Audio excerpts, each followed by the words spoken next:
Hi, என்னோட name Julia.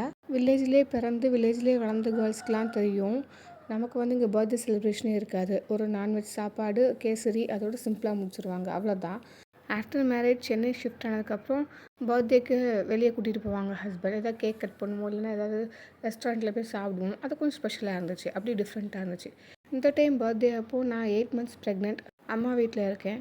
So எங்கள் ஊருக்கு கொஞ்சம் பக்கத்தில் ஒரு ரெஸ்டாரண்ட் இருக்குது. அங்கே கொஞ்சம் டிஃப்ரெண்ட் ஃபுட்லாம் நமக்கு அவைலபிளாக இருக்குது. அங்கே போய் ட்ரை பண்ணலான்னு நாங்கள் போயிட்டோம்.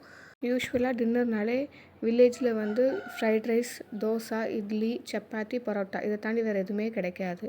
இந்த ஒரு ரெஸ்டாரண்ட்டில் மட்டும்தான் டிஃப்ரெண்ட் ஐட்டம்ஸ்லாம் கிடச்சிது. விச் மீன்ஸ் ரோட்டி, நான், குல்ச்சா இது எல்லாமே. அதாவது நம்ம திருநெல்வேலி மெயின் சிட்டி ஆர் சென்னையில் ட்ரை பண்ணுற எல்லாமே இங்கே ட்ரை பண்ணிக்கலாம். ஸோ நான், அம்மா, சிஸ்டர், என்னோடய ஹஸ்பண்ட், அப்புறம் என் பையன் எல்லோரும் சேர்ந்து போயிட்டோம். அப்பா மட்டும் வரலன்னு சொல்லிட்டாங்க.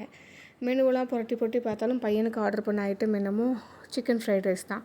ஏன்னா ரோட்டிலாம் கொடுத்துருந்தோன்னா அவன் சீவ் பண்ணி சாப்பிட்டு முடிக்கிறதுக்குள்ள விடிஞ்சிரும். அதனால் சிக்கன் ஃப்ரைட் ரைஸ் அவனுக்கு ஒன்று ஆர்டர் பண்ணி அதை நான் ஃபீட் பண்ண ஆரம்பிச்சிட்டேன். தென் எங்களோட ஆர்டர் வந்துச்சு. யூஸ்வலாக வாங்குறதை விட்டு ரோட்டி, அதுக்கு கார்லிக் சிக்கன் ட்ரை பண்ணியிருந்தோம், நல்லா இருந்துச்சு. அதெல்லாம் யூஸ்வலாக வீட்டில் பண்ண மாட்டோம். ஸோ வெளியே சாப்பிட்டது அம்மாவுக்கும் தங்கச்சிக்கும் 2 பேருக்கும் டேஸ்ட் பிடிச்சிருந்துச்சு. இல்லை 2 சீட்டிங் அரேஞ்ச்மெண்ட் உண்டு. ஒன்று அவுட்டோர், ஒன்று இன்டோர். நாங்கள் எப்போவுமே அவுட்டோர் தான் சூஸ் பண்ணுவோம் எங்கே போனாலுமே. கொஞ்சம் நல்லாயிருக்கும், சுற்றி ஃபுல்லாக செடியாக இருக்கும், பார்த்து சாப்பிட்றதுக்கு நல்லாயிருக்கும்னா இங்கேயும் அதே தான் சூஸ் பண்ணியிருந்தோம். ஸோ சாப்பிடும்போது அங்கேருந்து லைட்டாக காற்றடிச்சதுலாம் சூப்பராக இருந்துச்சு. எல்லாம் வழக்கம் போல் நல்லா சாப்பிட்டு முடிச்சுட்டு அப்படியே கிளம்பியாச்சு.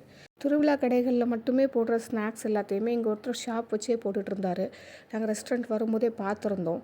திரும்பி வீட்டுக்கு போகும்போது அதில் ஒரு ஹால்ட் போட்டு என்னெல்லாம் வேணுமோ எல்லாத்தையும் வாங்கிட்டு பையன் 1-2 ஐட்டம் கேட்டான். அதையும் வாங்கிட்டு அப்படி ஜாலியாக வீட்டுக்கு கிளம்பியாச்சு. வீடியோ பிடிச்சிருந்தா சப்ஸ்கிரைப் பண்ணிக்கோங்க, சேனல் ஃபாலோ பண்ணிக்கோங்க. நெக்ஸ்ட் வீடியோவில் பார்க்கலாம். பாய்.